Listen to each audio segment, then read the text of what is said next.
if you own all of revenue, it's a pretty expensive role to hire for. Okay. Arguably, in some cases, the CRO is going to make more money than the CEO. So what that does is that ties someone's hands who is, let's say, under $20 or $50 million to hire someone to come in and do all these really important things. I launched a remote selling program. So as you can imagine, the wind was in my direction for that. And it just took off and I went a bit viral. And because they simply the budget money is not there. So the fractional role comes in to help with the strategy and the coaching around implementing everything that somebody needs in those 4 categories without being a full-time employee that you have to pay for the overhead. So the number one thing that I see and that what I hyper focus on is the handoff in a startup from founder-led sales to sales team. The second one, which is what I want to bring up right now, which is way more important, is that the CEO founder did not prepare to teach someone how to sell their thing. Welcome back to the Hustle and Grind podcast, the show where we dig into why real entrepreneurs trade comfort for conviction. This isn't about vanity metrics or overnight success. It's about the stories behind building a reputation that actually matters. I'm your host, Andrew, keynote architect, platform builder, and fellow founder in the trenches. Today, I'm sitting down with Michelle Terpstra, the fractional CRO and host of the Revenue Rascals podcast. For over 7 years, Michelle's been in the trenches pulling back the curtain on how founders can fix revenue problems at the root and scale sustainably. She is the creator of the High Performance Sales Habits Framework, a proven system for selling with clarity, confidence, and consistency. Michelle has led sales transformations for high-growth companies, built systems that make growth simple, profitable, and fun, and trained thousands of founders along the way. She's an expert known for delivering bold insights, a little mischief, and a ton of value. Get ready for a masterclass on your sales engine. So, Michelle, really honored to have you on the show today. We've already had an awesome podcast in the green room, so let's get going. So anyway, thank you so much for being on today. Really appreciate you being here. Awesome. Thanks so much for having me, Andrew. I'm excited for this conversation. Cool. So we heard a little bit about what you do in your intro, but what is a fractional CRO? And how do they integrate? I know you're specifically in the startup space. How do they integrate into a startup? Yeah, so the history behind the Chief Revenue Officer, that's what CRO stands for, just for everyone listening right now, is the history behind it was it traditionally a role that was hired at tech startups. So that was first when that role was introduced. And the reason why is because you had all the elements that needed to be tied together more seriously than ever. So a CRO covers customer success, sales, marketing, and rev operations. Those are the 4 areas that the CRO is in charge of ensuring the strategies are built and executed to standards to hit KPIs and goals. And it started and it was very successful in the tech world. And then all of a sudden it started getting legs, and it's actually the highest demand role in corporate right now. So that is the number one fastest growing C-level role request is a chief revenue officer. Now, as you can imagine, if you own all of revenue, it's a pretty expensive role to hire for. Okay. Arguably, in some cases, the CRO is going to make more money than the CEO. So what that does is that ties someone's hands who is, let's say, under $20 or $50 million to hire someone to come in and do all these really important things. And because they simply the budget money is not there. So the fractional role comes in to help with the strategy and the coaching around implementing everything that somebody needs in those 4 categories without being a full-time employee that you have to pay for the overhead. So in order for a fractional CRO to be successful, you need some key players in your organization that can execute on the strategy and report back to the fractional CRO so that we know that everything is done. So you don't need like a bunch of C-level people. You just need some doers. You need a doer in customer success. You need a doer in sales. You need a doer in RevOps and a doer in marketing. And that fractional CRO can bring those 4 parties together like glue and execute a strategy that is not going to fall out of the back. Because what happens is if you're only focused on new sales, guess what happens? Churn, and you fall off the back, right? And so our CRO is responsible for the overall revenue growth, which is retention, upselling, new sales, leads? Are they coming in? Are they qualified, etc.? So if a company hires a fractional CRO earlier on, they are going to be 10 steps ahead of any competitor they have or their growth targets. And the reason why I am so passionate about this is because I came from big corporate America, where I saw no one talk to anybody. So like when I was still in corporate America, it was like marketing was still printing flyers for God knows what reason. Okay. Because that doesn't work at all. Okay. And then like not sending any emails, doing absolutely nothing to help the sales team. And they're creating like what they would call sales enablement tools that were horrendous, that literally isn't going to make anybody do anything or take action. And it makes it look like we're selling a commodity. So it would drive me absolutely insane when I was in corporate America to see this. RevOps wasn't even really a thing yet when I was there, and then you had sales, and then sometimes you were also in charge of customers. It was just so convoluted. And so when I was introduced to this possibility, the CRO role, I was like, oh my gosh, it applies to non-tech companies. It applies to so many different types of industries. And I can make a huge impact if I leave corporate, start my business, and become that glue that so many companies need. Now, it's really interesting you say that. So when I hear that, though, I'm always used to hearing like, CMOs and sales directors and things like that. And it sounds like you combined like 4 different positions into one. How does that play out? Yeah, so that's a great question. And I think that's a huge point of confusion too. It's like, okay, we have a CMO. So if I hire you, do I fire my CMO? That's like a question I would hear, right? And the answer is no. The answer is no, because if they're big enough to have multi-layered C-level roles, then the CRO will just work directly as a peer with the CMO to make sure that marketing is pulling through what the customer success needs, what RevOps needs, what sales needs. So by no means does it eliminate other C-level positions. It just means there's more cross-collaboration, and it also depends on the overall budget. So you're just more talking about it's a collaborative. So the CMO is the one that goes out and does it. The CRO is the one that says, let's just make sure we're also talking to sales and everyone else. Yeah, brings the strategies together to make sure that the CMO is not in a silo. So that's really what the role is. But typically with the companies that I like to help, which are as in a fractional leadership role, which is under 50 million, there's a lot of times there are CMOs, but a lot of times it's just VP of marketing too. And so it all comes together. It really depends on the company and, also what people have negotiated as their title and, things of that such. But by no means is it eliminating other positions. It's just making everything really sticky and able to come together for growth. So, because I always thought this is an interesting position because it really is something we've never thought about. When you think about revenue, when I heard Chief Revenue Officer, I first think you're the one that's going to get me my money. You're the one that's going to do the Series A. So you are the ones that's going to do the investor pitch deck. You're going to do all of it, and it sounds a lot deeper than that. That you're actually worried about not just getting the revenue, not just the transaction, but also the customer side of things and making sure we're consistent. And so I think there's a lot deeper, isn't it?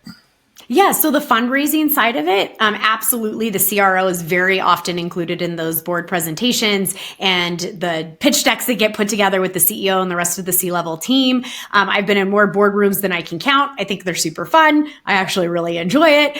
And fundraising is a blast. But yeah, that is definitely just one sliver of how a CRO can impact your business.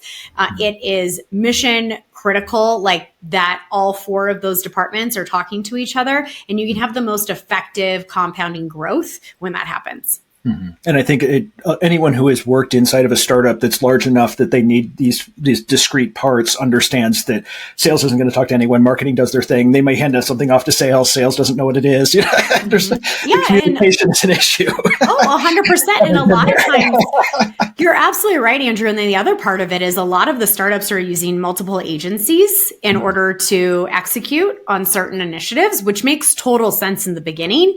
But then who's managing all the agencies? Who's managing the performance, who's adjusting that? Like a lot of times the CEO founder, he or she's already wearing 10 hats. So it really helps to bring somebody in with a clear vision, a clear vision of what should be happening and that can manage all of those external partners as well. Yeah, because CEO really stands for Chief Everything Officer. Sure does. Especially in a startup. So, yep. real quick question for you. Or actually longer question, because I'd love to hear the story behind what is the series of events that brought you to becoming a fractional CRO? Okay, great question. So let's see here. What year are we in right now? We're in 2025. I'm like, oh my gosh, I got to count my years Count here. backwards. I know, right? So in about 2018, I started getting the itch of wanting to coach or consult or do something on my own outside of it. So actually, and this is a great question. I haven't told this story in a while.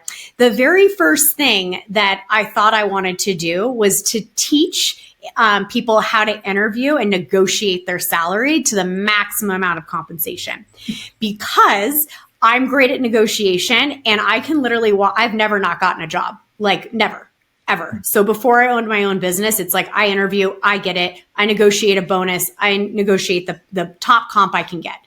And so I realized I was really, really good at that. And a lot of people weren't. And I was like, oh, I'm going to go help people negotiate. That sounds fun. So I got my first client when I was just doing it on the side, like at night, helping him out. And it was really successful and he loved it. And then I realized, well, wow, like what else could I do? Right. And then I was like, oh, I think I want to help salespeople be better too. So I started going through on this like exploration of what I love the most. And what I found was, for me, I had to decide on like, did I want to sell to the consumer or to the business at that point? Because when you sell coaching, to people to negotiate their salaries, that's a B2C transaction. Okay. And I really wanted to focus on B2B because for multiple reasons, it's easier to sell into a business because the business is paying for it versus the consumer is getting out of their post-tax pocket, right? And so for me, B2B was just my jam. And so I realized, now we're in probably about 2019, and I had never worked in an office other than maybe like 6 months out of my entire tenure because I was in sales. So my job was to be out in the field and with customers, right? And then I realized like, wow, I'm spending so much time driving around. This is crazy, or flying, or whatever it can be, that I'm like, I'm going to see if I can get the same results just like selling virtually. And back then it was not like, tech sales were happening that way, but not everything else. So I wanted to give it a try, realized, wow, really good at this.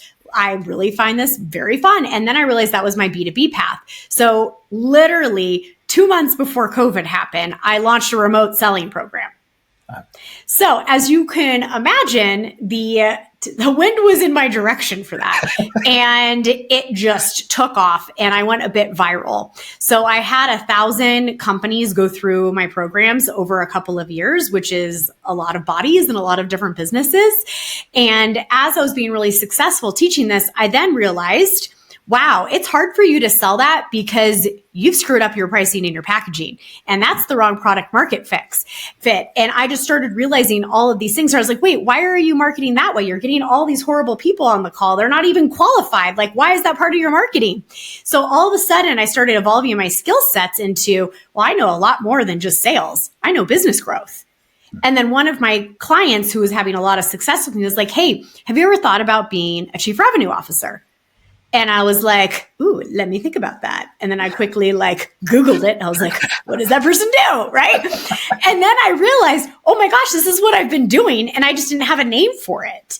Yeah. And that's when I started positioning myself as a fractional chief revenue officer. And that includes retainers, that includes equity plays, rev shares, all of these beautiful things. And it was the perfect combination of me being deep enough into a company where I can make an impact, but still maintaining my autonomy, which I value as a consultant. That's fascinating. I love that. And I love the fact that you do a lot of what a lot of entrepreneurs do. And it's you sort of, that sounds cool. Let's go do that. Let's go do it. I'm kind of good at this. Let's go do that. Yeah. And here we go. That's the best place to be because, we were talking earlier on, before the podcast today that, we turn on our 9 to 5 for an 8 a.m. to 10 p.m. and we do it because of that passion behind what we do. It's not just a job. We're doing it because it's something that we want to do and that we're here to change the world and we're here to help small businesses do something that we're really, really good at. And I think that's where all of us got into our work, right? Yeah. Oh, 100%. I think I just launched my podcast that I was telling you about before, Revenue Rascals. And the first episode drops and I get a phone call from a friend that I haven't talked to in a while. And he's like, Michelle, I used your podcast today. And I was like, oh, How? Tell me about it. And the podcast was all about how you shouldn't be discounting in different ways in order to sell, that you don't need to be like a discount shop. And he's like, so I used everything that you said in the episode, and I literally just got my highest contract ever signed. And I was like, that is incredible. So he told me more details of how he did it, but he's an auctioneer. So to talk about the broad application of what I teach, like an auctioneer can use it. Like, so what I'm saying is that the principles apply to so many different types of businesses, but it's so incredibly like rewarding to me to get those types of phone calls where I'm like, wow, I helped you make money today. That makes me feel really good. Yeah, absolutely. And it makes up for all the times when we're sitting there trying to get our product together, trying to make it work, trying to just working on pure faith alone, because sometimes that's all we have. And it's those moments when you can say, you made a difference. You know, I had somebody do that to me today too, a past client. It's like, you really made a difference, and this helped a lot. Here's the growth that I had because of it. And it made my day. I mean, it's just gosh, it feels so good. It feels so good. Yeah. To be able to make our mark on the world and kind of have our little piece, right? You know, yeah. So now you've worked with a ton of startups. Like you mostly work with startups, right? Yeah. Yes. In my, and I would define a startup as like 50 million and lower. Okay. So that's how I define it. Makes sense. Yeah. So scaling startup, whatever you want to call it, but 50 million and below is my sweet spot. So, okay. So what is the number one thing that you see startups doing wrong that you wish you could just tell all of them, go, stop doing that? And this is how it's negatively impacting you. Yeah. We all have that thing. Yeah. I think that, one major thing, so although a CRO looks at all 4 categories, every CRO has a different background that makes them more hyper-focused or interested in certain subcategories, right? Mm-hmm. So for me, that's sales. And so sales teams is like my bread and butter up to the point that I was doing the CRO work. So the number one thing that I see and that what I hyper focus on is the handoff in a startup from founder-led sales to sales team. That is a huge transition. And what I see often than not is the CEO staying way too long in the sales game. And the reason why is, one, control, which I get. Like at the end of the day, it all falls on them. If they're not selling, it's their business. But the second one, which is what I want to bring up right now, which is way more important, is that the CEO founder did not prepare to teach someone how to sell their thing. And that is the biggest piece, because the CEO founder sells completely different than a sales team member would, right? So it's a lot of I statements. I can help you with this. I helped this. Oh, this is my background. Do you like me? Because you're going to be working with me. Like, it's a very different sales process. When you have somebody selling on your behalf, you really have to productize what you're doing. So if you already have a product right out of the gate, like a SaaS product, for some example, that may be a little bit easier. But a lot of times it could be a service-based business too. You could be scaling an ads agency, PR, tax, law, whatever it can be. And if you're not creating what I like to call like a sales center of excellence for people to learn how to sell what you have created, you get really stuck. So what I wish is that people would understand that you have to train your sales team properly to take over and start to collect those assets and create the things needed so that when that time comes, you don't spend 100 hours building it from scratch because you didn't do it while you were selling. You mean as a founder, we need SOPs? And I think I sort of jab at it. Coming from somebody that used to write SOPs, I am really bad at writing SOPs in my company. Yeah, I know. Can I give you a great shortcut for that? One that I love? Okay, sure. So you might already do this, but Loom is my favorite for SOPs because you talk into it and now they have the AI feature that then creates the SOP based on what you've said. Ooh, I've not used that one before. I am one of those people that I will record a Loom video for my VA going, just do this, this, and this, because I don't want to have to write it out. My brain works way faster than that. I get bored about halfway through the sentence. Yeah. So you and me both. So now there's a button you can push in Loom that says create SOP. That is a beautiful thing. Yeah. I love AI. Awesome. I really do. I love it.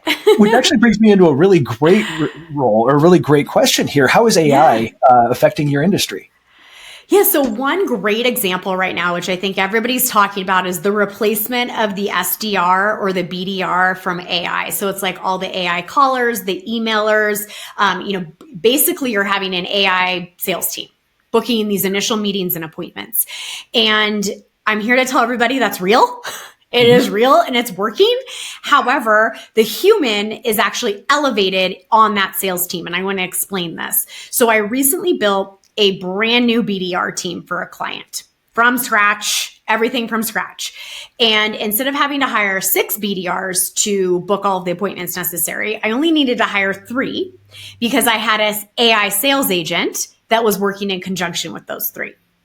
And the reason why this works so well is we have just your typical funnel that you would imagine when you're running ads and you're booking appointments. So it's like, here's my ad, you click on this thing and you book an appointment, right? But what we all know, if you've ever run that type of funnel, there's a lot of fall off when it comes to the calendar side. So they'll inquire, they put their email in, and then you have drop off, right?